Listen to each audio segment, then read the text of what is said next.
জাতীয় ঐক্যের ডাক দিয়েছিলেন প্রধান উপদেষ্টা। সব রাজনৈতিক দল আপনারা গিয়েছেন, তার সাথে কথা বলেছেন। একটু এটি জানতে চাই যে গণ অভ্যুত্থানের পরে তো সবাই আসলে সবার সমর্থনে, সব রাজনৈতিক দলের সমর্থনে এই সরকার আসলো, সবাই সমর্থন করলো এবং এখনো করছে। তাহলে আসলে তারপরে ঐক্যটা কোথায় গিয়ে আসলো, বা অনৈক্য কোথায় ছিল যেটি আসলে মিটে গেল? জাতীয় ঐক্যটা কিসে হলো? আচ্ছা, আসলে মেইন একটু মিসআন্ডারস্ট্যান্ডিং হয়েছে ইস্যুটা। মাননীয় প্রধান উপদেষ্টা ডাক দিয়েছিলেন জাতীয় ঐক্য তৈরি করবার জন্য, না সবাইকে দেখাবার জন্য, সবাইকে জানাবার জন্য এবং নিজের কাছে পরিষ্কার করবার জন্য যে জাতীয় ঐক্য যেটা ছিল, যেটার মাধ্যমে আমরা ওই গত ফ্যাসিস্ট সরকার সরাতে সক্ষম হলাম, সেই ঐক্যটা এখনো অটুট আছে। এবং গতকালের আলোচনার মাধ্যমে এটা পরিষ্কার হয়েছে যে আসলে সত্যি সেই ঐক্যটা এখনো অটুট আছে। আমাদের ভিতরে রাজনৈতিক কিছু মতানুভেদ থাকতে পারে এবং সামনে যেহেতু আমরা সবাই কিছু নির্বাচন প্রত্যাশী, সেহেতু সেই নির্বাচনে আমরা একে অপরের সাথে হয়তো পলিটিক্যাল কম্পিটিশনেও লিপ্ত হব, বাট পলিটিক্যাল কম্পিটিশন আর দেশ জাতির জায়গায় ঐক্যতা, এটা দুটো সাংঘর্ষিক। এখানে কি কোনো কনফিউশন তৈরি হয়েছিল যে? না, কোনো কনফিউশন, এটা কনফিউশন ইস্যু ছিল না। আমি আবার পরিষ্কার করছি যে এটা সবার ভেতরে আরেকবার পরিষ্কার করা এবং সবাইকে আবার পরিষ্কারভাবে এটা জানানো, ডাক দেয়া।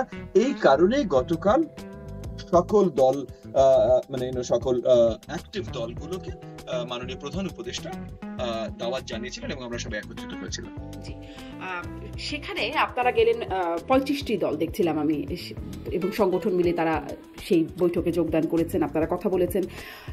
সেই আমরা বরাবরই দেখে আসছি যে আওয়ামী লীগ তো এখন পুরো প্রেক্ষাপটের বাইরে, আওয়ামী লীগ নাই। আওয়ামী লীগের সাথে যারা ছিল, জাতীয় পার্টি এবং আরো 14 দল যারা ছিল, জাতীয় পার্টি ছাড়াও আরো যারা ছিল, তারা কেউ এই বৈঠকগুলোতে থাকছে না বা এই ঐক্যের অভিযোগ। কিন্তু বাংলাদেশে সবসময় যেটি দাবি করা হয়, আওয়ামী লীগ দাবি করেছে তারা 1 নম্বর দল, বিএনপি দাবি করে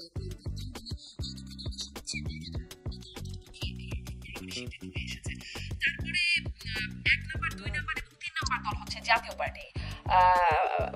মানে প্রথম তিনটা দলের দুটোকে বাদ দিয়ে আসলে কেমন ভাবে জাতীয় ঐক্য হচ্ছে? এবং আপনি নিজেও আসলে জাতীয় পার্টি থেকেই আপনার রাজনীতিটা শুরু, সেখানে জাতীয় পার্টি এই ঐক্যের আহ্বানের মধ্যে নেই বা ঐক্যের মধ্যে নেই, এই বিষয়টি আপনি কেমন ভাবে নেন? জি, প্রথমত এই ফলস প্রেমিস দিয়ে আলোচনাটা শুরু হচ্ছে। প্রেমিসটাই ফলস, মানে আপনি যে প্রেমিসটা শুরু করছেন এই প্রেমিসটাই ভুল। এক হলো এই যে আমরা আওয়ামী লীগ নিয়ে আগে আলোচনাটা শুরু করি, তারপর অন্য দলগুলোতে আসি। এক হলো আওয়ামী লীগ এক সময় ছিল বাংলাদেশের সবচেয়ে বৃহত্তম দলগুলোর মধ্যে একটি, ইফ নট বৃহত্তম। কারণ 2007 সাল পর্যন্ত আমরা দেখেছি হাইয়েস্ট সেট ভোট আওয়ামী লীগের ছিল। একইভাবে আপনি যদি 1930 দশকের জার্মানিতে যান, তাহলে এই যে German socialist party, Nazi party, ওদের এরকম 30-35% ভোট ছিল।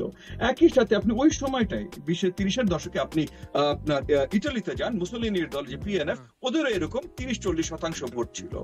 কিন্তু তারপর যখন পরিষ্কার হলো যে ওরা দেশ, জাতি, গণতন্ত্র সবকিছুর বিরোধী, তখন 40-এর দশকে এসে আপনি আর কোনো ভোট খুঁজে পাবেন ওদের পার্টিকে কোনো অ্যাক্টিভ রাজনীতিতে পার্টিসিপেট করতে লিগালি অ্যালাউ করা হয়েছে? না, বিকজ যে কর্মকাণ্ডগুলো তুমি ঘটিয়েছো, যেভাবে পরিষ্কার তুমি দেশের বিরোধিতা করে, দেশের বিরুদ্ধে, দেশের জাতির বিরুদ্ধে, জনগণের বিরুদ্ধে তুমি দাঁড়িয়েছো, তারপর এই দেশের রাজনীতি তোমার না। 2007 সালে কি তোমার ভোট ছিল, বা 1972 সালে কি তোমার ভোট ছিল, বা 69 সালে তোমার কি ভোট ছিল, সেটা আজকের আলোচনা না। প্রেমিসটাই ভুল যে 7 সালে তাদের ভোট ছিল বলে আজকে তাদেরকে জনগণ চায়, তারা বা তাদের বাদে বাংলাদেশের রাজনীতি হবে না। তাদেরকে নিয়ে বাংলাদেশের রাজনীতি হবে না, তাদের রাজনীতি ছিল বাংলাদেশ বিরোধ রাজনীতি। তো এটা কোনো আলোচনার জায়গাই হতে পারে না আওয়ামী লীগকে কোনো ইস্যুতে ডাকা হবে। এবং আপনি যদি একটু চিন্তা করেন, আওয়ামী লীগের একটা নেতার নাম যদি আপনি বলতে পারেন যে মুখ দেখিয়ে, মানে ওপেন পাবলিকের সামনে হেঁটে এসে কোন একটা মিটিং এ আসতে পারবে, তাহলে আমি তাকে দাওয়াত জানাবো।